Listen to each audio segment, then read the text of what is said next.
Saulo era um cidadão obstinado, implacável, insistente, competente naquilo que ele fazia. Aí aqui tem a conversão, né? Cai por terra, tem uma conversa rápida, mas muito objetiva com o próprio Jesus. E aí, ali no versículo 10 em diante, diz assim: havia em Damasco um discípulo chamado Ananias. Disse-lhe o Senhor numa visão: Ananias, eis-me aqui, Senhor. Dispõe-te e vai à rua que se chama Direita, na casa de Judas, procura por Saulo, apelidado de Tarso, pois ele está orando. E aí o Ananias quer argumentar com o Senhor: Senhor, não é boa coisa eu ir procurar esse homem. Esse homem, olha lá o verso 13. Há muito temos ouvido a respeito desse homem. Quantos males tem feito aos teus santos? Para aqui trouxe autorização para prender os que invocam o teu nome. Então tem uma boa razão para mim não procurar esse sujeito. Mas aí, o verso 15, a gente conclui esse trecho, daí pula lá para o 17, o Senhor lhe respondeu: vai lá, Ananias, não discute não, obedece. Você quer um motivo para você ir procurar o Saulo?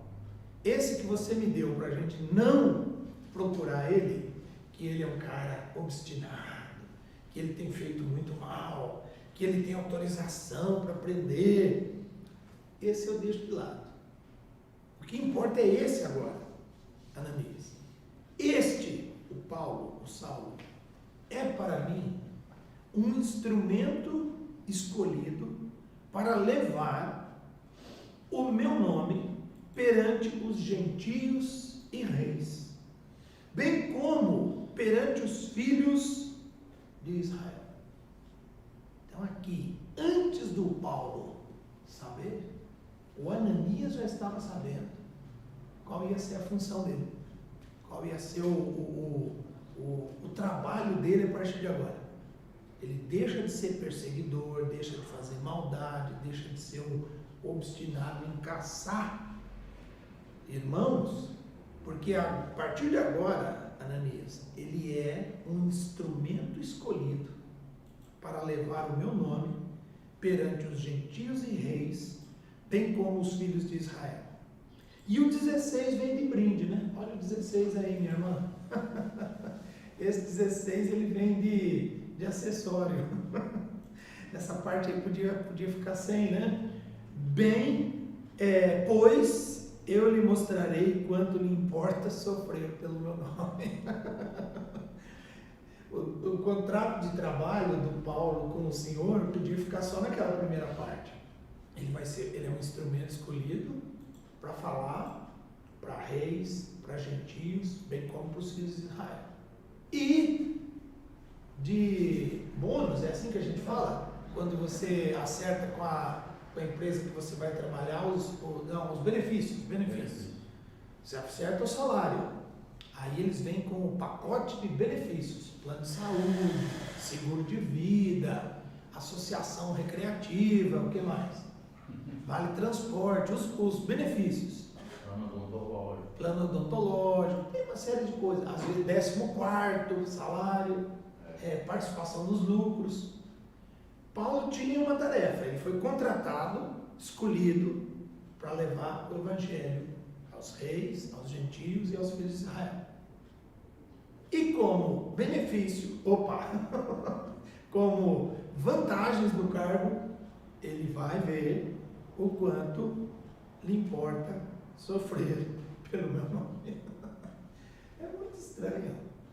Fez tanta gente sofrer, perseguiu tanta gente. Exatamente. E aí depois ele... Fica tranquilo, Ananias, que tudo que ele fez vai acontecer com ele. Ele vai ver o quanto, a quantidade.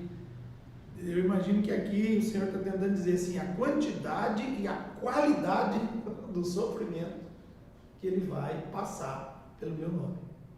Enquanto quantidade, em qualidade. Aí a gente continua, capítulos 10, 11, o Paulo entra em cena, o Paulo é o Paulo, a gente vai falar bastante do Paulo, mas aí tem uma passagem lá, no capítulo 16, que ele está na cidade de Filipos, tá? Ele navega de Troade para Filipos, capítulo 16, versículo 11. Ele chega em Filipos. Fala para uma mulher chamada Lídia, né? Vendedora de púrpura. Depois de batizada, olha lá o verso 15. Ela e toda a sua família nos rogou, dizendo: entrai na minha casa e aí ficai. E nos constrangeu a isso. Está tudo muito bem. Eu imagino que esse convite para entrar em casa era como a gente faz, né? Vai lá em casa, mas ninguém vai só lá em casa. Vai lá em casa para tomar café, para comer pão, para participar de um jantar, de um almoço, de um churrasco. A mulher tinha uma posição social interessante. Então o convite para Paulo ir para a casa dela não era para tomar um copo d'água, era para ser bem tratado. Opa! Olha o pacote de vantagens aí do Paulo. Tá bom, né? Tá bom. Então vamos continuar.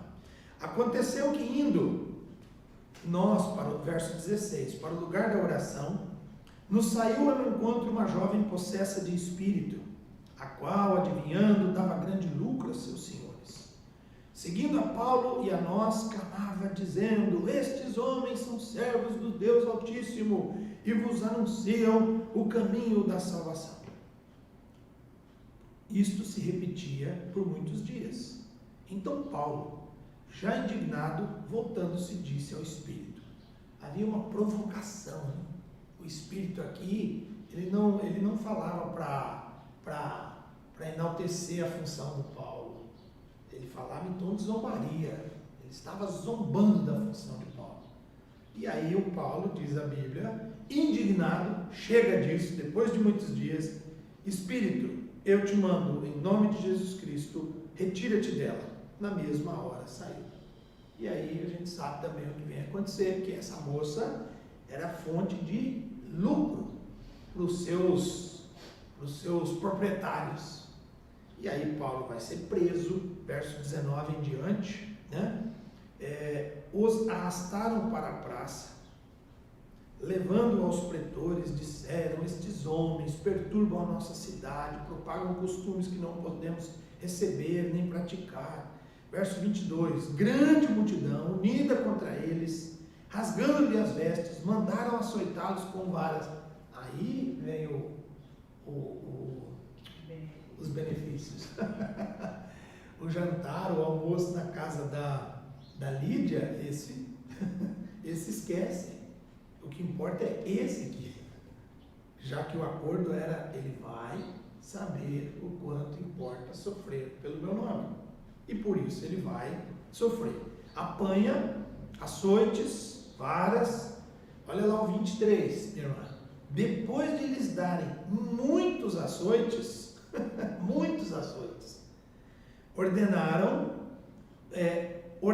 lançaram no cárcere, ordenando ao carcereiro que os guardasse com toda a segurança. Este, recebendo tal ordem, levou-os para o cárcere interior e lhes prendeu os pés no tronco. Imagina, por volta da meia-noite, é hora de reclamar. Não. Paulo e Silas oravam e cantavam louvores a Deus, e os demais companheiros de prisão escutavam. Paulo tinha entendido muito bem que o pacote de benefícios está aqui, ó. Eu sei o quanto importa sofrer por esse nome. Então, não há menção nenhuma sobre o cardápio que ele comeu lá na casa da Lídia, se foi almoço, se foi jantar, não tem menção nenhuma.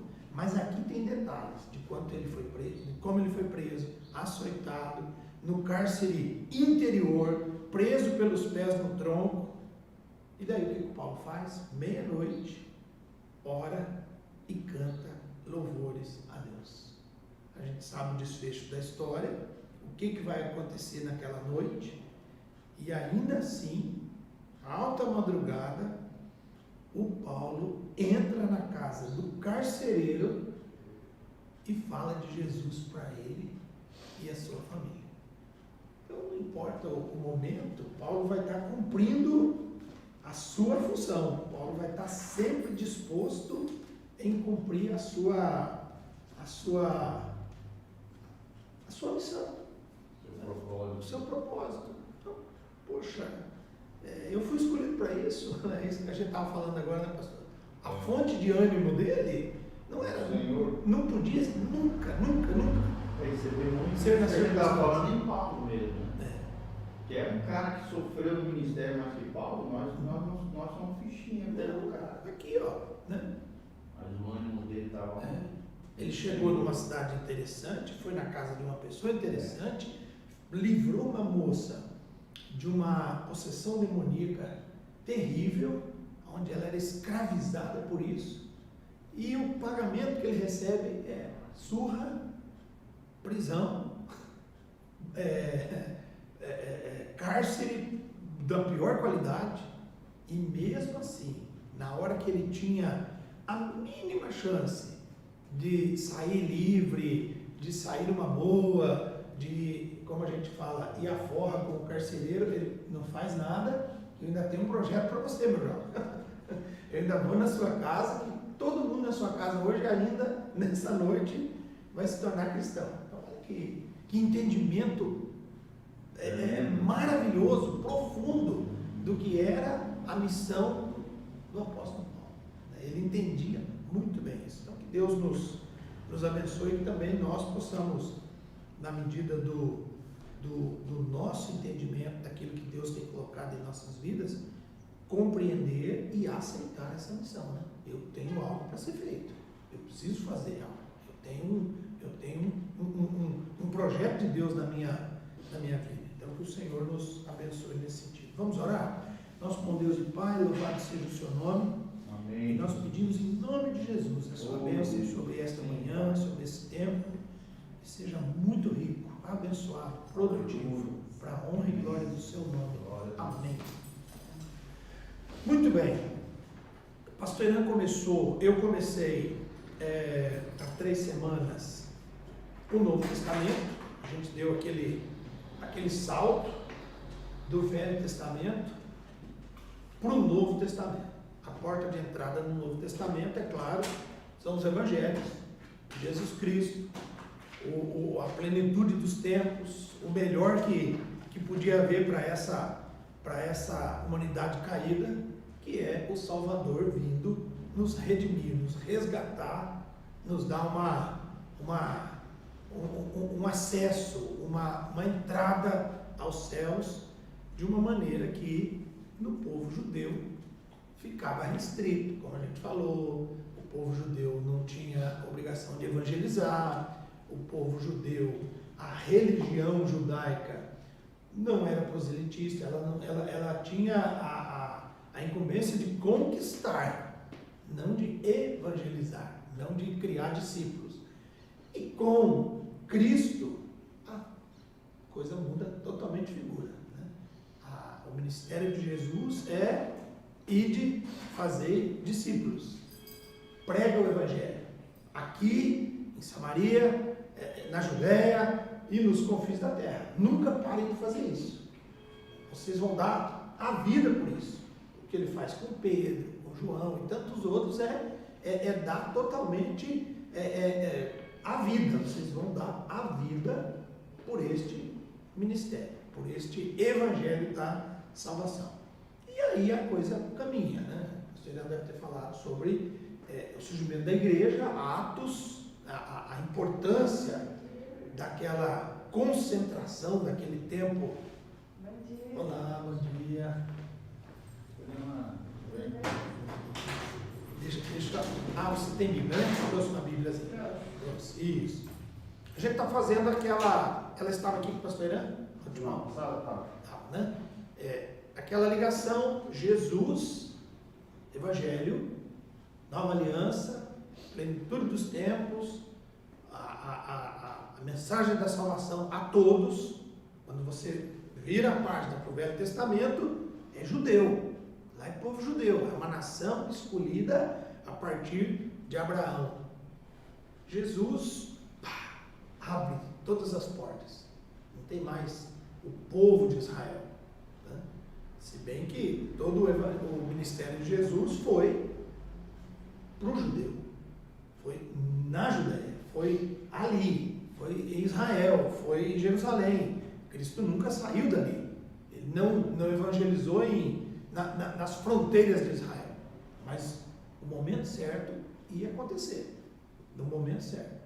Até porque a sua ordem, como eu acabei de falar, era até os confins da terra. E aí, então, chegamos em Atos. Atos fica muito bem claro isso. Muito, muito, muito claro. Né? A partir da ascensão de Cristo aos céus, eles ficam reunidos em Jerusalém. A igreja começa a crescer. Você imagina uma igreja, capítulo 2, 3 de Atos, a igreja que Cristo deixou eram pouquíssimas pessoas. Era um grupo que cabia dentro dessa sala. Cabia literalmente dentro de uma sala. Né? Era um grupo que estava recluso a uma sala. Mas aí a gente tem uma passagem lá no início de Atos, que num sermão, o Pedro se empolga. Ele se empolgou aquele dia, porque ele estava muito empolgado. E a Bíblia diz que naquele dia houve um acréscimo de, acho que 15 pessoas, né? 15 pessoas. Amanhã a gente vai ter batismo e profissão de fé, né? Na nossa igreja a gente fala assim, batismo e profissão de fé, tal, de adolescentes e tal. 6. Rapaz, em tempo de pandemia, 6. É uma alegria. Não é, pastor? É um número gigante. 6. Isso, no frio. Batismo, novos membros. 6. Nós temos um acampamento lá em Campo Mourão, local de retiro, e um pastor ligou semana passada se ele podia fazer um batismo lá. Né? E domingo estava chovendo o tempo. Não, precisa fazer um batismo. Pastor, ó, tem que ser com muito cuidado, porque não pode aglomerar, Não, pode ficar tranquilo. Vocês têm piscina lá no CETEL? Não, no CETEL não. No acampamento.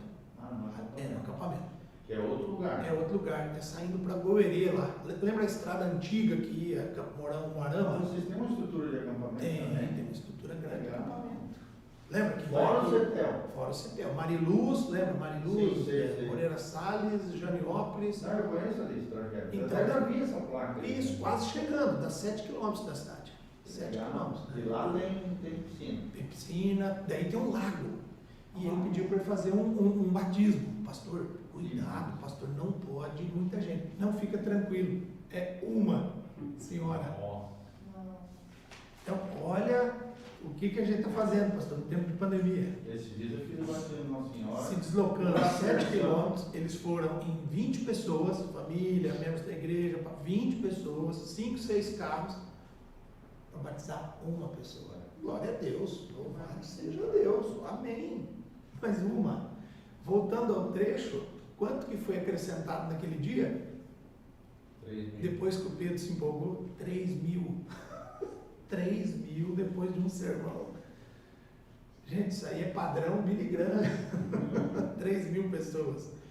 Então você tem uma igreja que começa numa sala, que em algumas semanas tem 3.000 pessoas, que daí ela já é, 3.000 pessoas já dá para falar mega igreja, né? Já. 3.000 pessoas já é mega igreja. Você vê, hoje para 3.000 pessoas você precisa de um templo.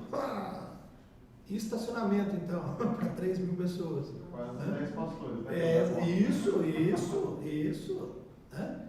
Tem contato com a Batista de Ji-Paraná, ela é uma igreja só, em Ji-Paraná, todo Ji-Paraná é a segunda cidade do estado de Rondônia, e lá eles ainda mantêm uma Batista. É a primeira e única Batista. São 1.200 membros, eu acho. São 7 pastores. 7 pastores. A igreja do meu pai tem 2.300 em Blumenau. Quantos pastores?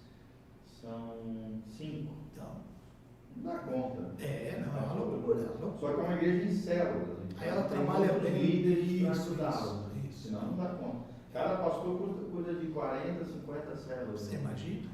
São 300. Essa de Paraná tem mais de 100 células. É. Cento e tantas células.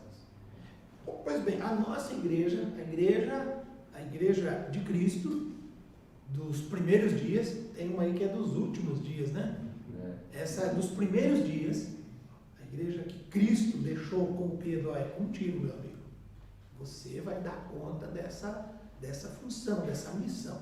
Então ela cresce rapidamente, aos milhares iam acrescentando. Num outro trecho diz isso, né? E acrescentava-lhes o Senhor dia a dia os que iam sendo salvos. Então dia a dia, tinha conversões diárias, pessoas se agregando e recebendo Jesus como Salvador, remissão dos pecados, ótimo. Pastor, esse conceito de igreja foi Pedro que criou? Isso, Foi continuando? Exatamente. Daí vamos dizer assim, o Paulo aprimorou. O Pedro, daquele jeitão dele, vê que tem até confusão lá no começo e tal, na distribuição das cestas básicas e tal, eles têm que parar, repensar.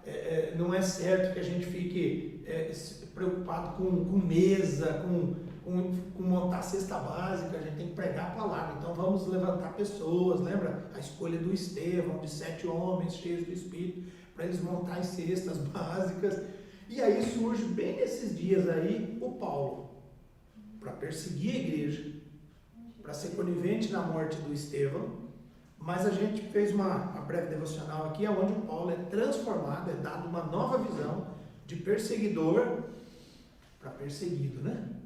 De alguém que fazia os outros sofrer, ele vai sofrer pelo meu nome. Aí nós vemos até a lei da colheita, né? Isso, o que você planta, você colhe. Né? Jesus é interessante, Jesus o que você... Jesus não fazia essa parte assim, então, né? Como? Esse conceito de igreja, Jesus Jesus não alugou nenhum salão, né? Ele não, uma coisa interessante, Jesus ele não se fixou em lugar algum. Quando a gente lê os evangelhos e tenta fazer uma cronologia, um passo a passo de Jesus, ele está sempre em movimento. Os trechos que a gente lê nos evangelhos, no dia seguinte, levantando-se, quer dizer, eles foram embora, eles ficaram hoje naquela cidade, amanhã eles vão embora. Ao entardecer, passaram para outra margem, Jesus, era chegada a festa tal, e aí eles... Então, Cristo ele não teve tempo, o ministério dele, curto, muito dinâmico, muito rápido, produtivo. Eu até te devo a relação dos milagres e das parábolas de Jesus. Está aqui, vou te entregar depois. Os evangelhos relatam poucos, a gente até fez uma conta aqui, né? Não é possível 3 anos de ministério para tão pouco relato de milagre, porque Jesus, a gente imagina, ele fazia milagre todos os dias. Imagina Jesus nesse lugar, pessoas eram curadas, libertas todos os dias. Eu imagino que de manhã, de tarde, de noite, alguém olhar para Jesus, e o texto bíblico diz isso. Pessoas tocavam em Jesus e eram curadas, só tocavam em Jesus. Mais tarde os discípulos, eles chegam num momento assim magnífico, que assombra, você imagina? A sombra dos apóstolos passando por alguém, o sujeito foi curado porque é a sombra dele. Então, a igreja, aí tem igreja, com Cristo não tem igreja. Com Pedro e a equipe de trabalho tem igreja. Eles se reúnem em Jerusalém. Tem perseguição dessa igreja. Ela sai de Jerusalém para cidades próximas, em grupos, famílias. A gente entende, é muito simples, uma família naquela época ser perseguida era ser desligada do seu trabalho, ser expulsa da sua rua, da propriedade rural que eles moravam, que era ali o meio de subsistência. Faziam pequenas lavouras, cuidavam de pequenos animais e tal, algo bem rústico. Nós somos cristãos, você é perseguido agora, você é colocado para fora. Então eu não tenho mais chance em Jerusalém. Eu tenho que ir embora. Eu tenho que ir para outra cidade. Né? A gente não faz nem ideia como é que seria isso hoje. Nós, uma cidade assim, já toda organizada, de local de trabalho, de escola, moradia, a gente ser perseguido ao ponto de a gente ter que ir embora da nossa cidade. Por quê? Não, porque eu sou cristão. Porque eu vou numa igreja todo domingo. Porque eu tenho Bíblia. Porque a música que a gente ouve aqui em casa é diferente da música da vizinhança.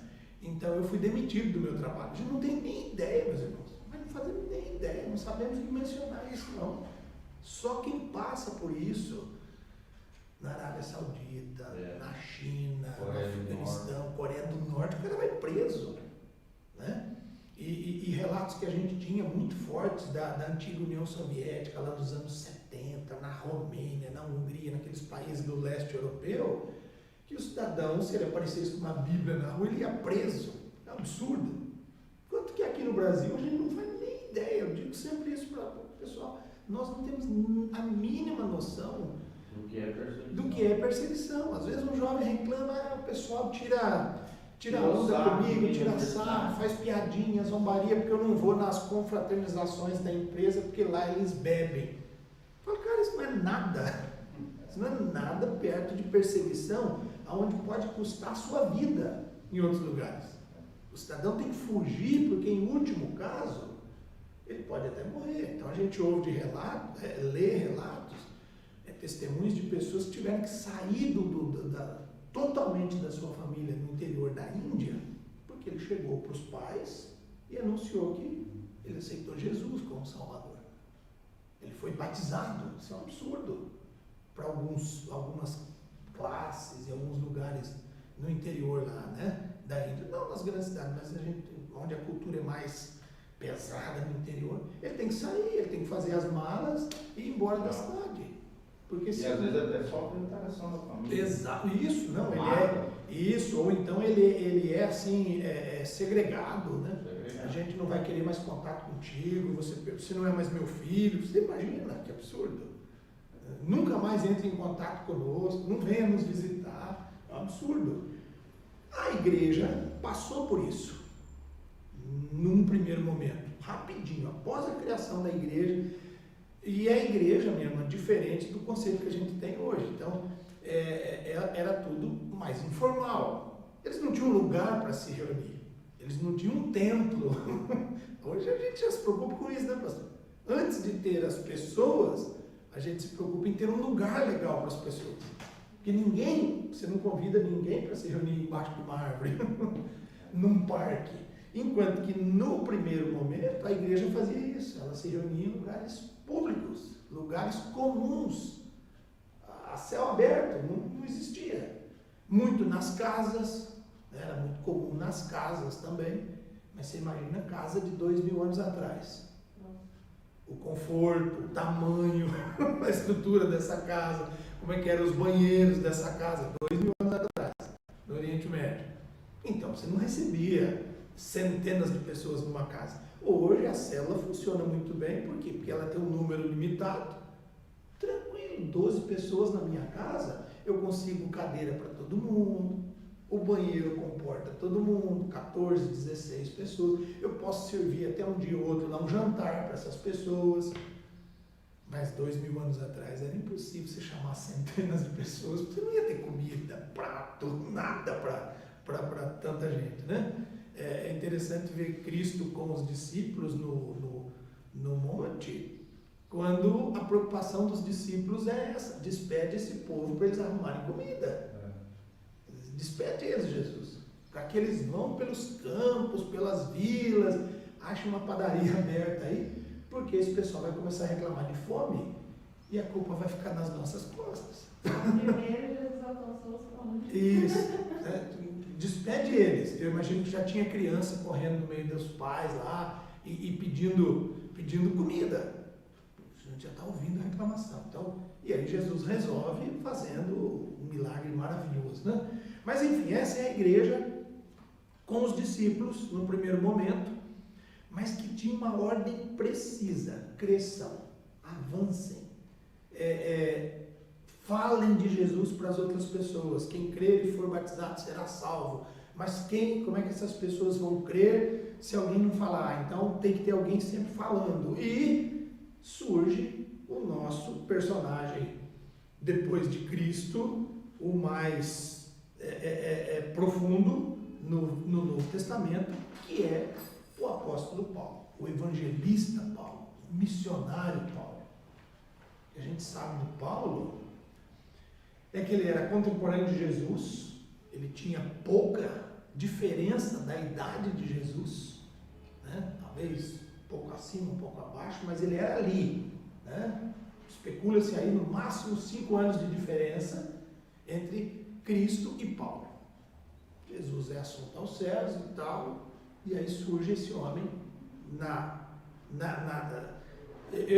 eu arredondo assim, 35 anos. Imagina o Paulo chegar aos 35 anos e encontrar Jesus. Poxa, 35 anos é uma idade maravilhosa, né? 35 anos você não é mais tão jovem. Só que ele nunca chegou próximo, né? Ele só veio começar a exercer o ministério dele depois. Não, ele encontra aqui. aqui. Desde a hora da conversão dele até ele começar, demorou um tempo. Demorou. Não, Paulo tem todo um preparo. Paulo também se leva em conta talvez uns 3 anos, que Paulo ficou estudando, que Paulo aprendeu, que Paulo recebeu do Senhor. Aquele período que Jesus passou com os discípulos, Paulo também experimentou, né? Exclusivo. Imagina que privilégio maravilhoso. Ele tinha que ser bem preparado, né? Ele tinha que estar bem feito para a obra que ele teria nos próximos 30 e alguns anos, né? Então, se a gente chega ali, eu até coloquei aqui, ó, Olá. Eu gosto muito de trabalhar com essa reguinha aqui, gente, para a gente entender, né, o nascimento de Cristo, a morte de Cristo. O Tiago aqui, já a gente vai tocar no assunto, o que significa esse 45 aqui. O último, dentro da réguazinha, então hoje a gente está aqui, ó, a gente está no primeiro século da era cristã. É os primeiros 100 anos de era cristã. É o que se chama da igreja primitiva, é a base da nossa igreja, do que nós somos hoje, do entendimento que nós temos hoje, de tudo que nós somos e temos hoje, vem daqui. É o modelo, né? Referência. É a referência. Né? A Bíblia que nós temos hoje foi escolhida, foi formatizada dessa maneira aqui, nesse período. Instruído por Deus, está aqui a Bíblia. A Bíblia que vai ficar para 2021, dia 12 de junho, numa manhã friazinha, lá em Morama. A gente está estudando. A gente está estudando a mesma Bíblia que essa turma nessa época. Tá? Aí Paulo, então, aqui, ele vai ter em torno de 30 anos. É um bom tempo de serviço, né?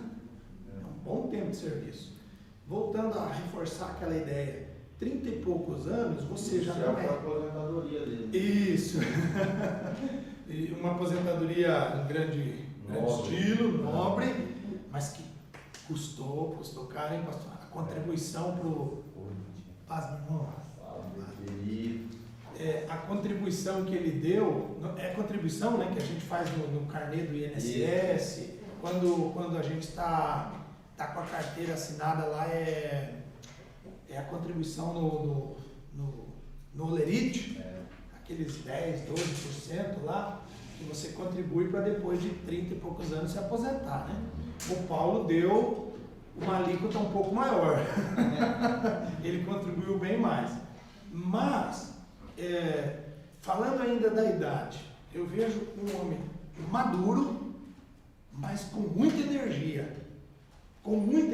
Ele não era jovem, 19, 20, como o Timóteo, mas também ele não tinha...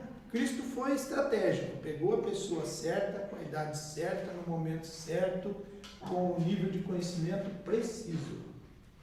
Quando a gente lê sobre Paulo, tudo isso levando em conta a idade, o tempo que ele vai dedicar ao Senhor, o conhecimento que ele tinha. Quem que era o Paulo? Gente, o Pedro é formidável. O que Pedro faz, a incumbência que Jesus dá para Pedro, os irmãos lembram? O que Jesus fala para Pedro? Pedro, Apacenta. cuida das ovelhas, Pedro. Você me ama, Pedro? Então cuida. Você me ama mesmo, Pedro? Cuida. Hã? Mas e a tarefa que ele deu para Paulo? Qual que foi a tarefa que ele deu para Paulo? Você vai ser minha testemunha, vai falar para gentios, reis e para os da casa de Israel. O Pedro nunca ia conseguir falar para rei. Pedro não sabia o idioma dos reis. O Pedro sabia o idioma da rua, da beira da praia, exatamente. A função do Pedro era homem simples. Muito, muito bem usado pelo Senhor. Foi maravilhoso o que Jesus fez com Pedro. Vai lá, resgata ele. Por sinal, quando ele está voltando a pescar, né? Quando ele está com aquela ideia de voltar a ser pescador, aparece Jesus na praia. Pedro, vem cá, vamos conversar. Você me ama, você me ama, você me ama? Então faça isso, abençoado. Você não tem outra. Esquece esse negócio de pescaria aí. A gente já combinou, já faz 3 anos. Que desde aquele dia você ia ser pescador de homens. Você esqueceu da nossa conversa? Mas agora o Paulo é formidável. Qual que era a formação de Paulo? A formação de Paulo. O Pedro era pescador e o Paulo? Paulo era um rabino, né? Paulo era estudante contumaz. O Paulo devia ser aquele cidadão que andava com um livro embaixo do braço. Paulo falava idiomas, não só a língua materna de casa. Paulo era versado em falar outras línguas.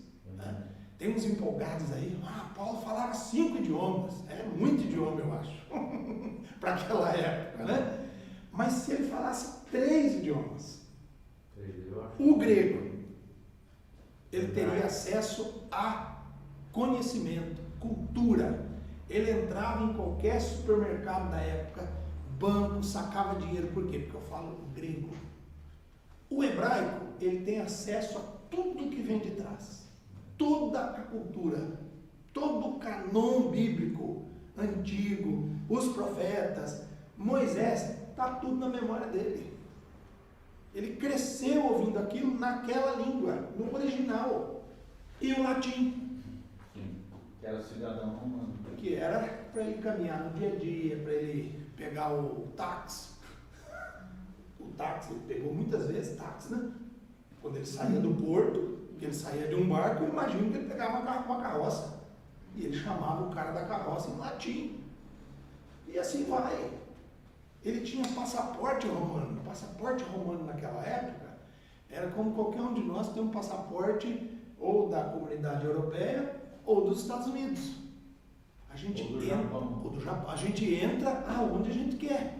Você não precisa nem tirar visto. Você simplesmente, quem tem um passaporte dos Estados Unidos ou da Inglaterra, da Alemanha, dos países da comunidade, ele simplesmente compra a passagem e embarca no avião. Um de nós aqui, para tentar ir para os Estados Unidos com aquele passaportezinho nosso, azulzinho, bonitinho, os irmãos já viram que luta que é? Você tem que ir para São Paulo 2 vezes, você tem que recolher a taxa, você tem que tirar foto, marcar, e ainda corre o risco de, na fila, a pessoa dizer visto negado. Quantos? Não me pega nem com picanha. É uma baita de uma sacanagem. E é muitos, pastor. Eu já fiz, mas eu não. Milhares e milhares de pessoas. Isso é uma sem vergonhice. Agora na pandemia não, porque não está tendo nem. País que não quer receber a gente. Exato. Faz gosto ruim. Faz gosto ruim. Assim. Um monte de dificuldades, né? E o povo se fez 1000 vezes ir para a Europa, pelo menos aceita a gente. Portugal, Espanha. Lugares muito mais lindos, bonitos. Mas o sonho. O brasileiro tem esse sonho de ir para os Estados Unidos. Isso.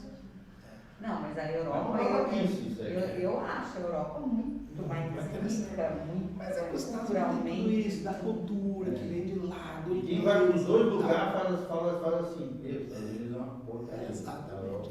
Meu Deus, Mas enfim, que o Senhor nos abençoe que nós vamos para os 2, né, pastor? Para os 2, né? Mas se tentar ir para os Estados Unidos, se prepara para o visto. Paulo não tinha esse problema. Sendo cidadão romano, ele embarcava no navio que ele queria, por lado que ele queria, e ainda causava confusões, aonde ele passava por ele ser cidadão romano. Lembra que ele foi preso e ficou quietinho. Numa certa altura do interrogatório, o delegado dá um chacoalhão nele. Por que você não disse desde o começo que você é cidadão romano, rapaz? A gente não podia ter batido em você, algemado você, feito que tinha que ter dado uma comida melhor para você, porque você é cidadão romano. Por que você não falou desde o início? Então, olha quem é o Paulo. Né? A envergadura, o alcance, a maneira como ele trabalha em equipe, formidável. O Pedro, para trabalhar em equipe, era mais complicado. Né? O Pedrão era meio duro nas palavras. Né? O Pedrão, ele ensinava uma vez, na segunda, na terceira, ele já queria dar ele queria partir para o finalmente com o cidadão. Pegar o cara. Do remo. Isso, ele já dava uma remada na orelha do discípulo, pegava ele pelo pescoço, ameaçava cortar a orelha dele, né? Então, andava com uma faca na cinta. O Paulo era com um livro, o Pedro com um punhal ou alguma coisa parecida. Então nós chegamos nessa figura fundamental para aquilo que Jesus tinha proposto. Vão até os confins da terra. Por isso eu vou escolher um homem que tem envergadura para ir cada vez mais avante. Né? Quando a gente olha ali o Oriente Médio, o Egito de um lado, hoje, né, a Turquia mais ao norte, o que é Israel, gente? Não é nada. É interessante quando você tem um mapa grande assim, está lá o Brasil bem grandão, lá em cima os Estados Unidos, a China de um lado, a Rússia do outro. Acha Israel para mim. Você tem que ir lá e procurar, está ali. É ali que começou. Mas Paulo ele não olha só para aquilo. Paulo sai para as várias direções, e principalmente para o Ocidente.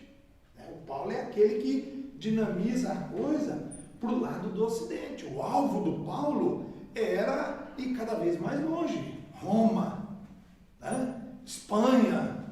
Se Paulo vive mais uns 30 anos, ele chegava quase aqui, evangelizar a gente já. Porque ele não se contentava. Já a gente vai ver tudo isso aqui que demonstra aonde ele botava a igreja. Né? Quando nós lemos Atos, várias vezes o Paulo, assim como Jesus, ele também é dinâmico. Chegando na cidade, procuramos a sinagoga. A gente tirou 2 dias de descanso, a gente fez uma estratégia de evangelização. Não, ele já procurava a sinagoga. Então eu sempre penso, imagino, o Paulo chegando no estacionamento da sinagoga, esperando o culto acabar para distribuir folheto. O que você está fazendo, Paulo? Você é maluco? Não, estou evangelizando esse povo que assistiu a reunião aí, ó. Eu estou distribuindo folheto. Mas aqui eles vão sair, eu tenho que estar falando de Jesus. Então é lá que ele ora com essas pessoas, é lá que ele lê a Bíblia com essas pessoas, é lá que ele fala de Jesus para essas pessoas. É lá que ele levanta auxiliares, né, que ele escolhe colaboradores, diversos nomes surgem daqueles momentos ali, de judeus que se convertem ao cristianismo, e vai ser ferramenta de evangelização nas mãos do Paulo. Ele vai montar a equipe, vai viajar com ele, 2 vai para lá, 2 vai para cá. Modelo de evangelização maravilhoso, plantação de igrejas, capacitação de pessoas, recomendação. Paulo usa essa palavra, bem interessante. Recomendo. O que é recomendar alguém, gente? O que é recomendar? É você falar, olha, pode ir lá que estão precisando de alguém para essa... Garantia. Isso, né? Para os mais antigos tinha muito isso aí. Olha, eu te trouxe essa pessoa aqui, e esse aqui eu garanto que é de confiança. Né? Meu primeiro emprego foi assim, eu levei um susto, porque o sujeito passou e me pegou. Mas onde nós vamos? A gente vai ver um emprego para você. Eu quase falei para ele, mas quem falou que eu estou procurando emprego? Eu tinha 18 anos na época.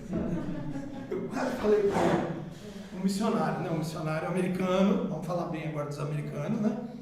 Mas pastor, quem falou que eu quero emprego? Não, é porque eu fui numa loja, numa relojoaria, e ele pediu um funcionário, se eu sabia de um funcionário de confiança. Aí eu já fiquei, falei, opa, então eu vou. Então tem recomendação boa aí, né? E eu fui, e ele chegou lá e me apresentou nesses termos, para o dono da loja, da relojoaria, né? Esse rapaz aqui, ele é da igreja, eu recomendo. Ah, então tá bom, então você já começa amanhã. Poxa, que beleza, né? Foi o primeiro, foi muito interessante. De levar alguém e recomendar, né, pastor? É interessante quando o outro tem essa confiança em nós. Você conhece alguém? Você podia me indicar alguém? Agora você imagina Paulo fazendo isso no ministério. Eu recomendo, recebe aí que eu estou recomendando. Esse é cristão, viu? Ele é crente de verdade. O testemunho dele é comprovado. Eu já conheço ele e ele tem perseverado junto, tem dado frutos. Paulo era o pai da matéria nos frutos, ele sabia muito bem o que era fruto, o que não é fruto, né? As coisas boas, as coisas desagradáveis. Então esse aí eu recomendo. E aí, meus irmãos, nós chegamos, vamos lá, na página 57. Fazer um panorama do Novo Testamento, depois dos Evangelhos, depois de Atos, é muito simples nesse sentido. Por quê? É Paulo, é claro que o Novo Testamento não é só Paulo, tem mais, né? Ele é dos livros do Novo Testamento, ele é o que tem o maior volume, a maior quantidade, a maior diversidade de escritos, mas ele não é único. A gente nunca vai poder esquecer do João. Às vezes o João passa meio desapercebido assim no Novo Testamento, mas o João, misericórdia, João, dos personagens do Novo Testamento, o João também é de primeiríssima qualidade. Né? O Paulo fica para nós mais interessante pela qualidade, mas pela quantidade também. Paulo foi muito abrangente, como eu falei, ele foi muito dinâmico e ia mais longe. O barco dele avançava mais, o barco dele navegava mais dias. E com isso ele tinha contato lá, ele precisa se corresponder com esse povo. E aí qual é a maneira que ele faz? Através de cartas, né? São as cartas. E para nós, né, nós cremos nisso, as cartas do apóstolo Paulo a certas igrejas, grupos e até pessoas, né? Está aqui cadê o Timóteo? O Filemão. Para nós, é palavra de Deus. Né? Essa cartinha aqui, a gente vai ler depois um pouquinho, é uma carta muito simples, pequena, miudinha, que tem um assunto só. O que é a carta ao Filemão? Os irmãos lembram? Para quem que qual é o caso? Qual é a situação que surge entre Paulo e Filemão? Vocês lembram? Os escravos tinham fugido da casa do seu senhor. Isso, pronto. O Onésimo, né, que fugiu, que se encontra lá com o Paulo, e o Paulo vê naquele cidadão que agora é cristão a oportunidade de resolver um problema com o Filemão, que é cristão. Eu recomendo, eu te devolvo ele. Para mim é muito útil. Eu até queria ficar com ele. Rapaz, trabalhador e esforçado. Depois que aceitou Jesus, não falta trabalho, chega na hora, responsável. Para mim seria melhor ficar, mas como ele é seu, fica com ele. O prejuízo que ele te deu, põe na minha conta. Saiu Paulo, isso aí, ninguém me convence que o Paulo tinha tanto crédito com essa turma. Sabe quando você tem crédito, pastor? Mas não é crédito financeiro.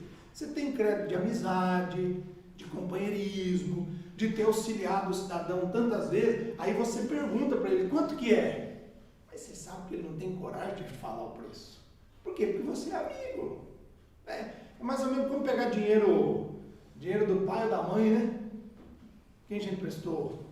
Ou já pegou dinheiro da mãe emprestado? Como é que é daí? Como é que a mãe faz? Ela cobra. Ela cobra? Alguns cobram. Isso. Mas como é que ela cobra? Quando você puder, Como é que... Ah, tá, olha aí, ó. A Fininvest é assim? O BMG lá, o banco é assim? Quando você puder pagar? Qual que é o juro que a mãe cobra? Não tem juro. Não tem juro. Eu me lembro de ouvir de mãe. Não, filho, então, o dinheiro está lá na poupança. Aí se você quiser pagar o juro da poupança, juro da poupança é o melhor juro para pagar, né? Você pode emprestar R$1 milhão, que quanto que dá juro de poupança? Não dá nada. Então não dá nada. E ela ainda colocava esse condicional, se você quiser pagar. Então quando o Paulo está falando isso, Filemão, ele tem crédito com aquele cidadão, põe na minha conta. É claro que Filemão, eu vou cobrar o Paulo? Não vou cobrar o Paulo. Jamais. Né? Mas o que Paulo nos mostra ali? Que, olha, eu me responsabilizo. Eu estou dando a minha garantia de que ele é nova criatura. Então, eu queria dizer, Filemão. Por que Filemão faz parte da Bíblia, meus irmãos? Uma cartinha pequena, poucos versículos, que tem um propósito específico. Mas por fé, nós acreditamos que não é uma carta do Paulo para o Filemão tratando de um escravo foragido chamado Onésimo. O que nós acreditamos? Que é palavra de Deus, não é? Palavra de Deus. Então as cartas do Paulo, e aí a gente vai olhar aqui, elas têm um peso tão grande, uma importância tão grande, que estudiosos, por aqui, isso aí é sagrado. Pronto. Isso faz parte da Bíblia Sagrada. E fizeram para nós a Bíblia com as cartas do apóstolo Paulo. E por fé nós acreditamos que sem dúvida, ele não é um livro comum. Não, você pode achar, isso aqui é a coisa mais comum, mais simples, mais insignificante. Alguém pode achar? Não. Isso aqui é a palavra de Deus, viva e eficaz. Não é assim? Nós temos a definição da Bíblia. Viva e eficaz. Ela produz efeito, ela transforma as vidas. As cartas que Paulo escreveu. Então vamos lá, na página 57, nós temos um primeiro grupo ali de cartas que, para facilitar estudo, ao longo do tempo, as pessoas, os estudiosos, os teólogos, eles vão dividindo, né? Foram retalhando a Bíblia em pedaços para nos facilitar estudo, para que no futuro a gente tenhamos essa facilidade de estudar. Isso não tem grande relevância. Mas esse primeiro bloco de cartas do apóstolo Paulo são chamadas de cartas da prisão. Os estudiosos separaram ela assim porque acredita que Paulo tem escrito essas cartas num período de prisão. Lembra que o Paulo, mais de uma vez, ele foi preso. Paulo experimentou todo tipo de circunstância no seu dia a dia. Prisão domiciliar, cárcere no subsolo, terremoto que a gente viu lá em Atos 16, né? Apanhou diversas vezes, naufrágio, picadura de cobra, tudo que você imaginar, o Paulo foi experimentando ao longo dos seus 30 e poucos anos de serviço ao Senhor, né, na sua jornada de trabalho. E nesse período que ele está na prisão, não deixou de ser produtivo. Foi produtivo do mesmo jeito. Ficou 2 anos na prisão. Então esses 2 anos se apagaram da história do Paulo. Não. Olha só. O quanto ele produziu. Você pega um livro de Efésios, que maravilha que é o livro de Efésios, né? Maravilha, maravilha, profundo, feito na prisão. Os irmãos viram aquele filme, Paulo? Um dos últimos, que já foi feito diversos. Mas tem um, eu acho que ele deve ter aí uns 4, no máximo 5 anos. Paulo. Ele é um filme secular, feito lá por Hollywood. Então ele não tem a conotação evangelística, ele não se preocupa em evangelizar, em nada. Ele é um filme secular. Mas é daqueles filmes que é feito com muito cuidado, que ele não extrapola. Porque tem uns que eles viajam demais, né? Eles criam personagens e aí deturpam o que a gente conhece. Você viu, pastor, esse último filme do Paulo? Sim, muito bom. O On, né? Ele tem o quê? Uns 5 anos, no máximo? No máximo 5 anos, né? Paulo de Tarso. Paulo de Tarso. É um atorzão daqueles famosos. Ou é o apóstolo Paulo? Bonito, lá de Hollywood. Mas ele é muito bem feito. Muito bem feito. Ele não exagera. Né? Ele não inventa, não cria coisas. Tem espírito, exatamente. Até daí tem um monte de coisa que diz que aquele como falaram também do que fez o Jesus Cristo no Paixão de Cristo, Mel Gibson, né? Falam a mesma coisa, que esse um que fez o Paulo, ele se converteu depois, né? Mas isso aí é romantizar a coisa, não vamos por aí. Essa turma ganha tantos milhões para fazer um filme que, se precisar, depois ele se converte agora. Mas o Jim Caviezel se converteu mesmo. Do que fez o... tem testemunho dele. Mas é o Paulo? Não, o outro. O que fez Jesus Cristo, a Paixão de Cristo lá, aquele que sofre, que converteu mesmo. Isso, então, tranquilo. Esse um do Paulo, ele é exatamente isso aqui. Ele é o desenrolar do filme é nos dias de prisão do Paulo e ele está escrevendo. Então ele tem um auxiliar lá, um secretário, que desce no subsolo lá onde ele está, escreve todo dia um pouco, senta e ele edita. Aí é claro que eles conversam muito, mas ele solta frases que a gente conhece. Pela graça sois salvos mediante a fé, isso não vem de... Opa, esse trecho eu conheço. Então ele está escrevendo qual carta? A gente já mata a charada que ele está escrevendo Efésios 2, 8 e 9. A gente já mata a referência na hora. Ele não cita nada e tal disso aí. Mas ele relata lá para o cidadão escrever. Então, o período é o período da prisão. Vamos ler um pouquinho sobre essas cartas. Diz assim, essas cartas do apóstolo Paulo são chamadas cartas da prisão por conter referências sobre a situação que ele se encontrava. Em Colossenses 1, 24, em 4, 18, ele fala dos seus sofrimentos, das suas algemas. Lá em Filemão, também, como prisioneiro. Efésios 3, 4 e 6, ele descreve estar em cadeias, quer dizer, ele está algemado. Página 57, 57, a introduçãozinha aqui.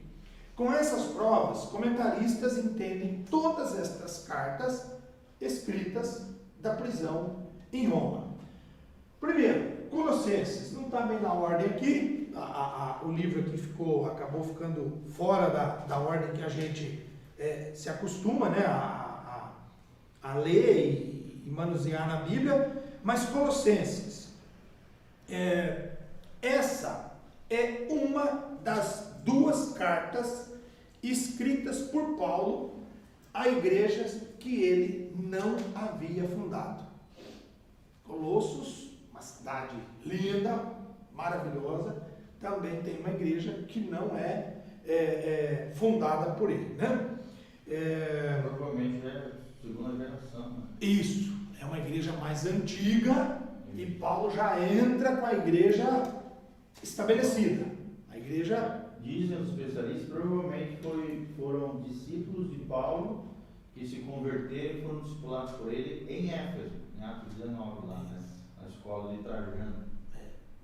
Então essa igreja já está lá quando Paulo... Filhos da fé. Olha só que interessante, que bonito isso, né? Eu estou escrevendo para uma igreja que eu não sei, que eu não tenho ligação de fundação, de liderança, mas que são filhos. Isso é dizem que Paulo nunca pisou em Colossenses. Isso, exatamente. Os especialistas dizem.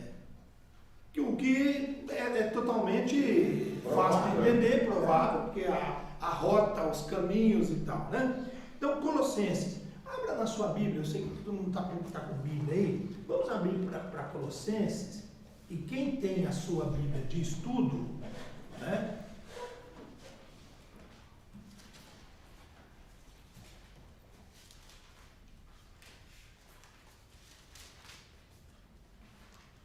Essa aqui, minha irmã, tem o resuminho, né, do início. Então, quando a gente tem, vamos dar uma olhadinha ali, aonde era essa cidade, na província da Ásia, atual Turquia, 170 quilômetros a leste de Éfeso, na região das 7 igrejas de Apocalipse 1 a 3, a famosa cidade às margens do rio Lico, né? E ela tem várias referências nos comentários a respeito disso aqui. Contém ensinamentos a respeito de diversas áreas essenciais da teologia, incluindo a divindade de Cristo, capítulos 1, 15 a 20, 2 a 10, a reconciliação, redenção, eleição, perdão e a natureza da igreja, para acabar o texto. É uma carta pequena, é uma carta de 4 capítulos, pequena, capítulos pequenos também, né? Como sempre, o início, o Paulo, ele é muito preciso nas suas cartas, ele não vai nos deixar dúvida. Então, quando a gente lê o primeiro versículo das cartas dele, como é que ele se apresenta? Paulo, servo, apóstolo de Cristo, ministro, meu nome e o que eu faço. É muito simples. As cartas de Paulo não tem dúvida. E aí essa reforça aquela tese do pessoal que defende totalmente que Hebreus não é de Paulo. Porque aonde que está a assinatura? Por que ele ia fazer isso tantas vezes e ia esquecer Hebreus? Então não é do Paulo, né? Entre outros argumentos, né? A maneira de escrita, a argumentação e tal. Se bem que alguns ainda destacam pontos semelhantes, né? Algumas passagens onde ele usa de uma argumentação muito parecida com o Paulo.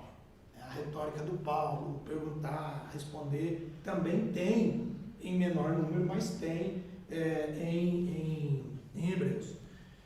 Alguém lembra um versículo de Colossenses? Alguém lembra um? Colossenses 2, 8 e 9. Alguém lembra desse versículo? Não tem gritado aqui. Cuidado que ninguém vos venha a enredar com sua filosofia e com sutilezas, conforme a tradição dos homens, conforme o movimento do mundo, não segundo a lei. Isso. Cuidado. Paulo levantando mais de uma vez nos escritos de Paulo a palavra cuidado, atenção. Não tem atenção não, mas ele chama a atenção com essas palavras: cuidado, não vos enganeis. Não se engana não. Um jeito bem coloquial, bem comum assim, você não fica enganado não. Cuidado com aquele grupo de pessoas. Não se engane com aquela maneira de pensar de outras pessoas. Então, é a maneira clara de Paulo nos chamar a atenção. Era o cuidado que ele tinha de escrever para que pessoas longe de onde eu estou... Gente, nós estamos falando de uma época muito complicada. Hoje é tranquilo. Hoje você precisar passar uma instrução para alguém, quanto tempo essa pessoa vai demorar para ler? É só o tempo dele pegar o celular, não é? Porque a gente pode escrever hoje um texto, pode falar o áudio, melhor ainda, né? Porque daí ele vai ver a minha entonação de voz, ele vai ver que eu estou bravo, melhor ainda, né? Eu não preciso colocar maiúsculo entre aspas, eu falo, ó, você tinha combinado comigo que você viria e não veio, por favor, a última saída é segunda-feira, 8 horas da manhã. Aí você fica olhando lá, não é assim que a gente faz? A gente fica olhando, né? O que a gente fica olhando? Um risquinho, foi. 2 risquinhos, já está lá. Já leu. Ficou azul, já leu, já ouviu. Acabou. O que eu queria falar, eu já falei. Imagina a dificuldade aqui, gente. Você preparar uma carta, né? Dias, não sei se ele escrevia assim, corrido, numa noite, né? Cartas grandes, com certeza não. Não tinha como escrever Romanos numa noite, né? Coríntios numa noite. Filemão dá lá, 15 minutos. Senta aí, dita. Né? O Filemão, ele passaria por um áudio no WhatsApp do Filemão. As outras não. Mas olha a dinâmica que era escrever e mandar uma carta. Esse negócio era grande, sem jeito, esquisito. Correio, né? Alguém tinha que levar. Um mensageiro. Aquilo era sem jeito, eram pedaços grandes de papiro que se enrolava com cuidado, né? O papiro é um mato, né? É um vegetal, né? Nas áreas alagadas lá, que eles usam e ele fica totalmente maleável. Isso, e ele absorve a tinta. Durabilidade dele é muito tempo, né? E é maravilhoso. Aí o cidadão ajustava aquilo, protegia aquilo e entregava para alguém. Quando que vai chegar no destinatário? Daqui 6 meses. Mas por quê? Porque tem que atravessar o mar Mediterrâneo. E tem uma época do ano que se inverna, por conta da mudança do clima, das estações, as ondas são grandes, o mar está revolto. Nós estamos falando de barquinho de 2000 anos atrás, era coisa bem rústica. Então, imagina uma encomenda nossa ficar 6 meses no correio hoje. Todo mundo aqui já comprou do Amazon? Já recebeu aquele negócio? Quanto tempo demora, meu irmão? 3 dias. Rapaz, que negócio rápido. Tem uns que você compra depois de amanhã, o motoqueiro está lá. Mercado Livre. O Mercado Livre, mas não pode ser. Eu comprei, foi 3 dias, veio lá. Como é que esse povo manda de São Paulo, Porto Alegre, Belo Horizonte? 2, 3 dias está aqui. Né? O Sedex mesmo, era um envelope que tinha um Sedex que eles prometiam Sedex 10. Você mandava de grandes cidades, né? Você podia mandar aqui de Moarama para Curitiba, até 10 horas da manhã do dia seguinte estava na mão do destinatário. Olha que maravilha. Furava o olho da gente. Caríssimo o envelope daquele Sedex 10. Dava quase eu me lembro de tentar mandar umas caixas na empresa que eu trabalhava. Eu calculava, poxa, dá quase para pagar a passagem para um funcionário e voltar. De tão caro que ficava na época. Uma caixa no Sedex 10. Mas tudo bem. O Paulo tem que achar o mensageiro, providenciar recursos. Eu não sei como é que ele pagava, quanto custava, quantas semanas, meses ia levar, mas essa carta tinha que chegar lá. Então olha que dificuldade que a gente não faz ideia quando vivemos num tempo tudo rápido, dinâmico. Uma das coisas boas da pandemia foi isso, né? A logística deu uma voada. Uma aprimorada. E até ficou mais barato. Sim, da concorrência, as transportadoras, tem produto que você compra, você vai olhar lá o frete, é R$10, R$12, 16. Puxa, não era tão barato, porque deu muita procura, né? Imagina o tempo do Paulo, ele tentando achar dinheiro para pagar o carteiro. o mensageiro tinha, né, o Império Romano já tinha, essa é uma facilidade maravilhosa do Império Romano de já manter estradas com mensageiros. Então essas grandes cidades de Colossos, de Filipos, de Éfeso, Tessalônica, já tinha serviço postal, interessante, já tinha gente indo e vindo trazendo coisas. Isso é interessante, pensar que a palavra de Deus, a gente vê ela como uma coisa sublime, maravilhosa, preciosa. Ela andou dentro de um tubo feito de couro para proteger, talvez nas costas de um cidadão montado num cavalo ou num camelo. Onde você está indo? Levar um negócio aqui, uma mensagem. É de um cidadão que está preso lá em Roma, lá. Chamam ele de Paulo. Geralmente eram os próprios discípulos de Paulo que faziam isso. Você imagina esse discípulo, se ele tem ideia, eu estou levando aqui a palavra de Deus. É a palavra de Deus que está nas minhas costas, que está aqui no cavalo, no camelo. Na época eles nem imaginavam que era sagrado. Exatamente, ela foi, né, ter esse peso depois, mas era algo muito simples. Estou levando uma correspondência, estou levando uma carta do apóstolo, do Paulo, do nosso líder, para uma igreja tal. Então isso é maravilhoso, tá? Colossenses fica assim. O propósito, vira a página lá, 58, apesar da curta existência, a igreja já havia começado a acusar a infiltração de doutrinas que se desviavam do evangelho.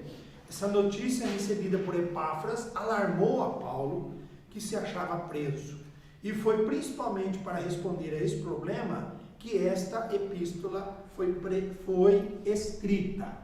Cuidado, o versículo que você leu, ninguém vos venha a enredar com vã filosofia, com sutilezas, cuidado. Então aqui a gente tem, né, aquilo que falei um pouquinho, os temas da cartinha de Colossenses. Página 59, vamos lá para o Filemão. O Filemão dá para a gente olhar, meus irmãos. O Filemão é muito rápido. A carta pequenininha. Não, Hebreus, acha Hebreus e volta. Hebreus. Quer ver? É uma cartinha pequena. Um capítulo. Bem jóias. Igual Judas. Ele não dá. É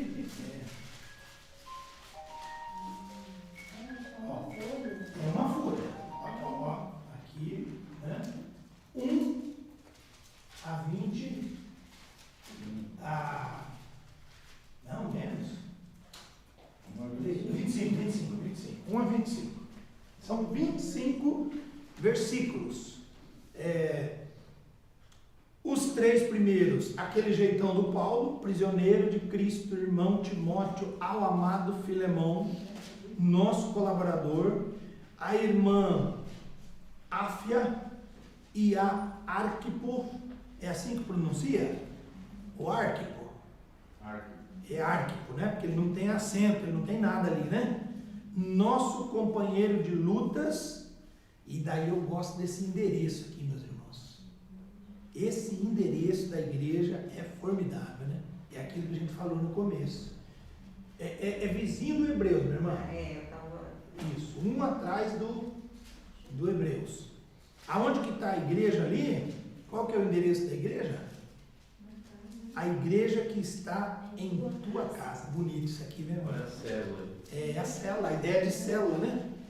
Você tem uma igreja na tua casa. Isso é maravilhoso. Você vê que o modelo já estava lá. O modelo já estava lá. Igreja na tua casa, graça e paz a vós outros. O grupinho era interessante. Ele é escrito em 2 mãos, no caso aqui, né? Ele tem 2 remetentes, né? Não é? Porque olha a primeira linha lá, Paulo e o irmão Timóteo. que a gente nunca fala, né? A carta do Timóteo ao Filemão, alguém já falou na igreja? Não. Coitado, Timóteo não pôs só no nome dele, né? Sou eu pedia para o Paulo, deixa eu colocar essa no meu nome. O autor só. Mas o autor não ganhou crédito. E era comum também um ir relatando e o outro escrevendo. E o outro escrevendo. Eu falo, e como ele é muito mais... E o Timóteo aqui não tinha que pedir nada, né? Ele é muito mais jovem, ele é filho, ele é discípulo, ele é servo, ele é o que mais? Ele é aluno, ele é tudo do Paulo.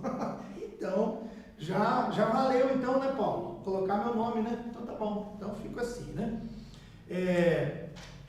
Esse primeiro trecho é muito legal, muito interessante, e ele usa isso mais de uma vez. Em Colossenses tem isso também, quando ele fala assim, ó, lembrando-me sempre de ti nas minhas orações.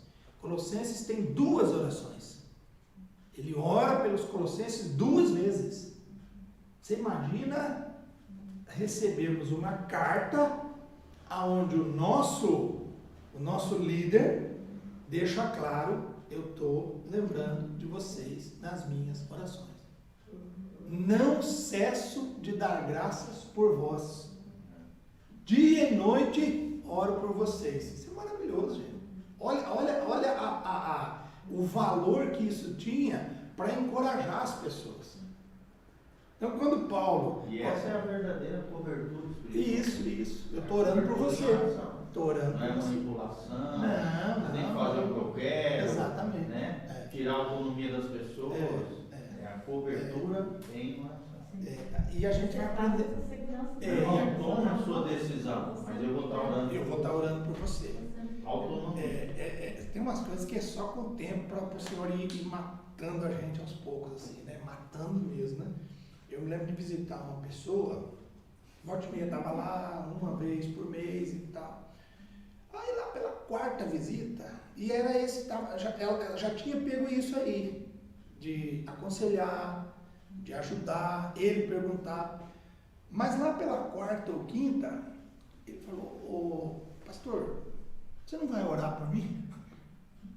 Aí eu me dei conta que todas as vezes que eu tinha ido lá, a gente ficava 1 hora, 40 minutos, 50 minutos, conversando, mas sem oração. Eu orava por ele, mas eu não orava ali no local de trabalho dele. Ele tinha uma pequenininha empresa, né? Ele estava bem em dúvida. Você não vai orar aqui, pastor? Eu falei, rapaz, eu não orei. Não, você já veio aqui outras vezes e não orou aqui por mim. Eu falei, rapaz, que desculpe, você me desculpa. Vamos orar. E até hoje, isso tem quase muitos anos, e chega lá, ele na porta assim, você vai orar, né? Vou, pastor, vou, meu pai, pode deixar aqui, eu vou orar aqui, vamos. Então é muito interessante. Até porque, Silvio, muitas vezes a gente percebe isso como pastor, a gente não tem o que fazer diante da situação que a pessoa está vivendo. Só orar. Você Orar.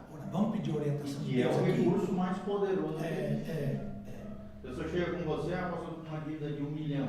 Como é que você vai ajudar a pessoa? O casamento está todo arrebentado. Para que Deus dê a saída. O casamento todo arrebentado. O que a gente pode fazer? Primeira coisa, vamos orar. Orar e orar bastante para o Senhor restaurar isso aí. Exato. Né? Mas hoje, a gente tende a ir adquirindo ferramentas de psicologia para entender o problema, de autoajuda, de qualquer coisa, self-ajuda, de tudo ajuda, e esquece disso aí. Isso aí está aqui, ó, Paulo é pai da matéria. Mais de uma vez ele fala para o pessoal, eu estou orando por vocês, não cesso de dar graça. De novo, eu oro por vocês. E com Filemão foi diferente, né? Estou orando por vocês, olha lá o 5, estando ciente do teu amor e da fé que tens para com o Senhor Jesus e com todos os santos, para que a comunhão da tua fé se torne eficiente no pleno conhecimento de todo o bem que há em nós para com Cristo. Pois, irmão, tive grande alegria e conforto no teu amor. Palavras de elogio, né? Mas que tem um propósito bem específico. Paulo é muito sábio. Ele coloca o cidadão lá em cima, ele elogia ele fala das qualidades dele. Rapaz, você é tudo de bom, você tem coisa boa, porquanto o coração dos santos tem sido reanimado por teu intermédio.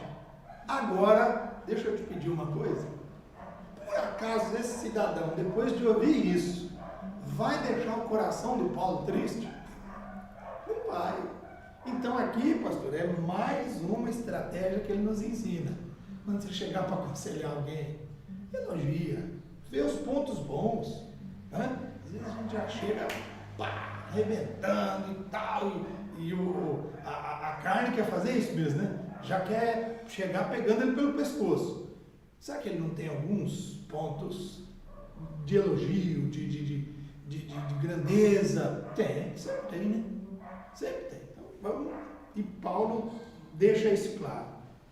Aí o verso 8 não podia começar de outra maneira, né? Como é que ele começa o versículo 8? Pois bem, depois de te elogiar, vamos falar de um outro assunto. Ainda que eu sinta plena liberdade em Cristo para te ordenar o que convém, prefiro todavia solicitar, em nome do amor, sendo o que sou, Paulo, o velho e agora prisioneiro de Jesus Cristo, sim, solicito-te em favor de meu filho Onésimo, que gerei entre algemas. Se eu sou o Filemão, nessa hora eu já estou com o olho, a lágrima já está começando a escorrer. Pode pedir, Paulo, você quer ele? Pronto. E aqui a gente vê também, percebe nas entrelinhas, um cara que não deixou o título subir a cabeça. Eu podia te pedir. Quer dizer, ele como apóstolo podia chegar, não, eu mando, tu faço aqui, acabou e pronto. Muitas líderes às vezes fazem. Isso. O título sobe a cabeça, e aí já sai comandando, mas ele faz o contrário. Não, ainda que eu sinta plena liberdade para te ordenar o que convém, eu sou seu pai, eu sou seu pai espiritual, eu sou seu líder, eu tenho plena liberdade, nada me impede de pedir, de te ordenar. Prefiro, todavia, solicitar, em nome do amor. Misericórdia. Eu já montou o cara. Não, eu já estou. Pode falar, o que você quer? Eu já estou tirando a carteira, o cartão, dando a chave do campo. Pede, Paulo, porque não tem outra alternativa. Né? Isso aqui. E a gente vê uma sabedoria. Exatamente, pastor. Isso sabedoria aqui ao falar. É aula. Você fala a mesma coisa. Isso. Só que uma entra no coração, a outra cria aversão. Isso aqui é aula de relacionamento. É aula para nós. Num trechinho pequeno, curto, ele dá aula. Aqui, aula de psicologia, aula de relação, chefe, subordinado, tudo. Pronto, não tem. Vocês imaginam que o Filemão, não, quando chegar aqui eu vou dar uma surra nesse Onésimo? Não, vou dar um abraço, não é? Porque a argumentação que o Paulo fez a teu favor, pronto, rapaz, você é meu amigo agora, né? E o Paulo, não só aqui, mas até quando ele é duro com os coríntios, quando ele é categórico com temas dogmáticos, ele é carinhoso. Então ele é aquele que nos constrange, mas a palavra é simples resumir, né? Quem escreveu isso aqui saiu da boca do Paulo para a caneta, para a pena de alguém. Mas da onde vem? Qual é a origem da palavra? Deus. É o Espírito Santo, é o Senhor, é Deus, é o coração de Deus. Então o Paulo, ficou o temperamento do Paulo, né? Ficou o jeitão. As cartas têm o jeito do Paulo. A gente aprende nas cartas que o temperamento do Paulo é assim, que ele é firme, mas ele é carinhoso, né? Que ele é instrutivo, que ele é arrojado para ensinar. A maneira como ele ensina, ele não deixa furos, ele é preciso para ensinar. Né? Cirúrgico. Trata dos assuntos com firmeza. Mas é claro que a gente sabe que isso vem de Deus. Por isso é que nós, por fé, cremos que isso aqui é a palavra de Deus, não é a palavra do Paulo. A gente pode pegar qualquer outro livro escrito por um autor qualquer, isso aqui é quem? Isso aqui é do Machado de Assis, isso aqui é do José de Alencar, isso aqui é do Cortella. Não, isso aqui é de Deus, através do Paulo. Né? É vivo, é totalmente vivo. E esse livrinho, minha irmã, você pode ler ele diversas vezes. Lê agora, não é um livro que a gente lê todo dia, não é um livro de fazer devocional mesmo. Não é como Judas, não é. Mas toda vez que você lê, você pensa coisas profundas. A palavra de Deus tem isso, né? Você pode ler o Salmo 23 todo dia, a vida toda. Ele te fala, pô, não tinha pensado nisso. O Senhor se apresenta assim, o Davi quis falar assim. Mas eu não estou lendo o mesmo Salmo? Tá, você pode ler o Salmo, o Sermão do Monte. Lê o Sermão do Monte, já ouvi pessoas que leem o Sermão do Monte assim, todo ano. Mas ele lê meditando, ele lê pedacinho por pedacinho, dia por dia. Ele leva lá 2 semanas lendo aqueles 111 versículos, que dá para a gente ler em alguns minutos. Ele medita naquilo, ele estuda, ele se aprofunda. Eu já li ano passado, retrasado, já estou lendo pela 10ª vez, e todo ano aquilo me alimenta de maneira especial, própria, para o momento, né? Às vezes, situações que você está passando hoje, mas eu não tinha lido isso aqui ano passado, leu, mas ano passado você não tinha pego Covid, e agora, mas eu não tinha notado que no Sermão do Monte tem Covid, pode ler que em algum lugar lá o Senhor fala das pragas, dos vírus, das tribulações e tudo mais. Efésios, eita, essa cartinha também é maravilhosa, página 59, daí eu acho que nós podemos beber uma aguinha bem rapidinho. A carta aos Efésios é um escrito doutrinário e exortatório, que nos mostra no seu autor fundamentais interesses, assim como aqui, pedagógicos, quer dizer, ele queria ensinar, e pastoral, ele queria dar direção. Pastoral é dar direção, é ensinar, mas é pegar na mão também, né? É falar como se comportar, mas aí você dá um modelo. É uma visão sobre a igreja, vista como o corpo de Cristo, revelando o ensinamento da salvação que Deus oferece aos pecadores. Tendo escrito de maneira geral, objetivando toda a igreja, são discutidas questões importantes para a igreja inteira. Primeiro capítulo dessa epístola estabelece o tom ao anunciar o elevado destino dos remidos como plenitude daquele que preenche a tudo em todos. Portanto, um dos propósitos centrais desta epístola é de salientar esse elevadíssimo destino dos remidos, apresentando as várias aplicações deste conceito no que diz respeito ao andar cristão. Então, ali na página 60, olha lá, são 6 principais temas. Vamos dar uma olhada bem rápida assim, E aí, concluímos aqui essa primeira parte. Primeiro tema, Cristo é aquele que preenche tudo em todos. Capítulo 1. Segundo tema, a criação inteira, portanto, está relacionada a Cristo, de uma maneira ou outra, encontra nele o seu alvo e o seu propósito de ser. Terceiro, segundo capítulo, mostra-nos como essa redenção e eleição afetam os gentios. Eles são elevados do paganismo para os lugares celestiais. A redenção dos gentios, por consequente, é um dos temas dessa epístola.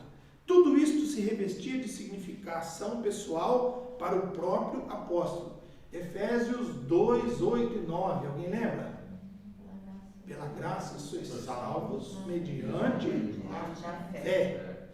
Não vem de obras para que ninguém se glorie, né? Mas ela é dom de Deus, né? Pela graça sois salvos. Isso é versículo chave, né? Da fé cristã. Pela graça sois salvos.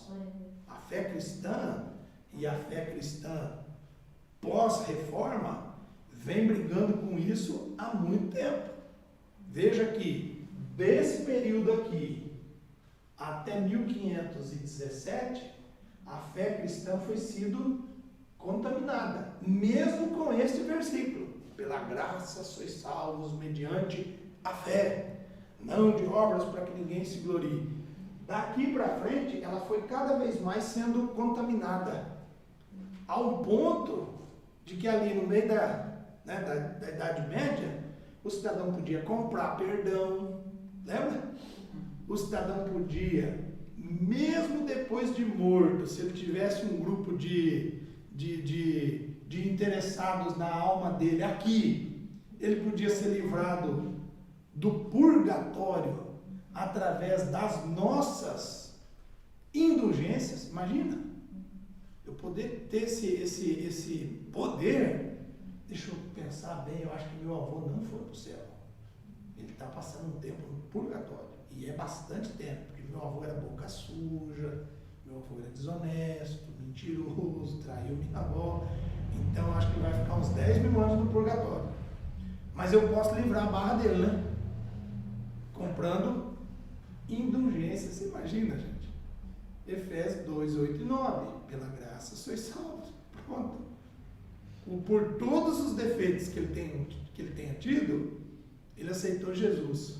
E agora? Ele confessou Jesus. E agora? Onde ele está? Mas ele era um pecador terrível. Foi um homem na juventude terrível. Ele aceitou Jesus. O que a Bíblia nos diz? Qual é a morada dele hoje? Quem confessou Jesus? É dom, né? Dom Deus não tira. Tudo. Ele deu. E é dele. Deus nos deu pela fé. Se acredito, confessou Jesus como seu Salvador, dá até para quem é crente há muito tempo, assim, fica até uma pontinha de mas ele tinha que ir pelo menos uns dias no inferno, né? Não dá, assim. Pensa bem, minha irmã, ainda hoje estarás comigo no paraíso. Se é a minha justiça, uns 3 dias, lá por segunda-feira você vai comigo no paraíso. Mas por quê? Rapaz, você é um bandido. Você é um bandido. E aqueles 2 bandidos deviam ser bandidos, salteadores, assassinos da pior qualidade, senão eles não estavam sendo crucificados. O inocente ali era Jesus, que estava no meio ali sem dever nada. Mas aqueles 2 maus elementos, com certeza, a ficha como é que é? De antecedentes criminais era grande. Aí Jesus vem e isso, se puxasse, né, como a gente fala, era grande. Mas aí vem Jesus, zerou. Eu estou te dando a salvação. Mas para quando? Daqui uns anos? Hoje.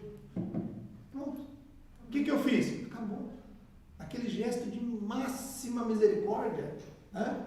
Cristo está no momento, assim, dá para a gente brincar com a ideia de que se todo mundo olhasse para ele com aquele olhar, ele perdoava todo mundo, tudo ali, não fica ninguém, vai todo mundo para o céu ainda hoje. Tal era a entrega de Cristo, por conta daquelas pessoas estarem ali. Ele estava sendo morto, mas o que ele fala? Eles não sabem o que fazem, não coloca neles essa culpa. Não é isso? Ele intercede por aquelas pessoas. Não é culpa deles. Como não? Está escorrendo ainda o sangue das chibatadas. Não, soldado não, eu não perdoava não. Quem me bateu essa noite vai para o inferno. Eu fazia isso, né? Tinha um pastor lá, ele falava, que bom que não somos nós, né, que decidimos, porque senão eu já tinha destruído esse mundo umas 3 vezes. Só 3 vezes. Mas como Deus é misericordioso, as suas misericórdias não acabam nunca, então ele dá mais uma chance, se renova toda manhã. Aí ele falava assim, mas se sou eu já tinha destruído esse mundo umas 3 vezes, começar de novo, enchente, fogo, mais enchente, neve no ano, e assim ia, né? O Paulo deixa bem claro isso. O Paulo tem que falar para os Efésios que é pela graça que nós somos salvos, mediante a fé. Isso vale até hoje. Por mais que a igreja se contaminou com essas doutrinas erradas, hoje nós temos que defender isso aqui, pela fé. Esse negócio, não, volta, você perdeu, deixou de ter. Quem te deu não fui eu, não é seu, né? As consequências práticas, o tema 4, dessa redenção geral e seu elevado destino, são os temas ou assuntos centrais desta carta, a começar por Efésios 4 até o fim da mesma. Uma maneira digna de andar é o tema geral, o que requer a negação da vida antiga de ignorância e de atos pecaminosos. Os mistérios da Epístola aos Efésios, de acordo com o vocabulário paulino, um mistério não é nenhum assunto insondável que só possa ser conhecido por alguns poucos indivíduos seletos, conforme empregava as chamadas religiões misteriosas dos dias de Paulo. Pelo contrário, mistério é um segredo desvendado, pertencente à categoria das verdades reveladas, visto que tais verdades não podem ser descobertas pela percepção dos sentidos ou pela razão humana. Então não adianta o meu intelecto fazer uma faculdade, fazer 2, fazer 3, aprender idiomas, 3, 4 línguas. O mistério que ele fala aqui são coisas celestes. Por que nós conhecemos pessoas inteligentíssimas, cultas, viajadas, que têm uma cultura vasta? Você fala de Cristo para ele, não faz sentido nenhum, né? Mas ele é um engenheiro que domina cálculo, que fala alemão, inglês, francês. Vamos falar de Jesus? Não. Quer dizer, esse mistério não lhe diz nada. Às vezes para alguém muito simples, que você precisa facilitar ao máximo a pregação do Evangelho para entrar, ele, captei, peguei esse mistério, aceito Jesus como meu Salvador, pronto, o mistério foi revelado para aquele. Então, esse mistério é nesse sentido, né? De algo espiritual, sobrenatural, de verdade, que contém na palavra de Deus, que o Espírito Santo revela e tudo mais, né? Por último vai falar sobre isso. Amém? Vamos beber uma aguinha, meus irmãos? Já nós voltamos então.